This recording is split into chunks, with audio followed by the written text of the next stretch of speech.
ভাইজান ফুল নিবেন? কত করে? 5 টাকা। কি বলিস বেটা, ভালোবাসা এত সস্তা? এটা লাগে ভাই, মানুষের ভালোবাসার লাগে বেমানি করে। দাম হইলে বেমানি করে সাহস পাইতো না।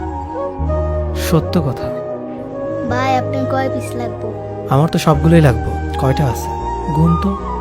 শুনতে হইব না ভাই, বাইতে 80 ডালে বেরিয়েছি, একটাও বিক্রি হয়নি।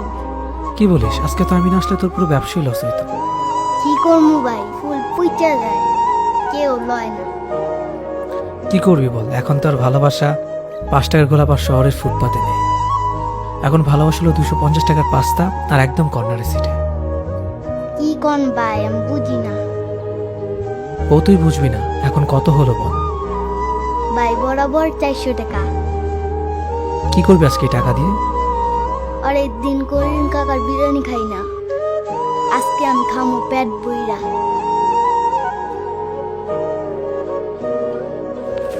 এনে 500 টাকা আর ফুলগুলো আমায় দে। 100 টাকা তোর ভাবির পক্ষ থেকে দিলাম।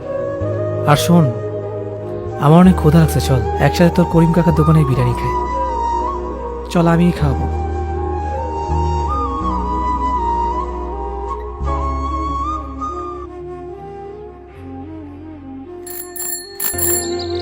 মামা কি মামির লগে দেখা করতে যান? হ্যাঁ মামা, তুমি কেমন বুঝলা?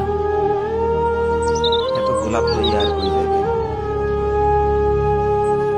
আমিও বিয়ার পর আপনার মামিরে ডেইলি একটা করে লাল টকটকে গোলাপ দিতাম। মামা তো হেব্বি রোমান্টিক, এখন আর দাও না? কি যে কন্যা মামা, তখন কি আর আগের বয়স আছে? আর শোনো মামা, ভালোবাসার কোনো বয়স নেই। জন্মের পর থেকেই তো মানুষ ভালোবাসতে শুরু করে। প্রথমে মা, তারপর বাবা, এরপর আরো কত ভালোবাসা। ভালোবাসার কোনো বয়স নেই, এজন্যই তো মানুষ মারা যায়, কিন্তু ভালোবাসা বেঁচে থাকে অনন্তকাল।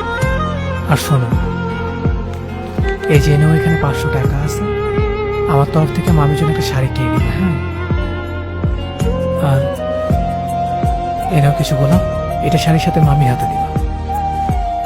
আচ্ছা যাই মামা।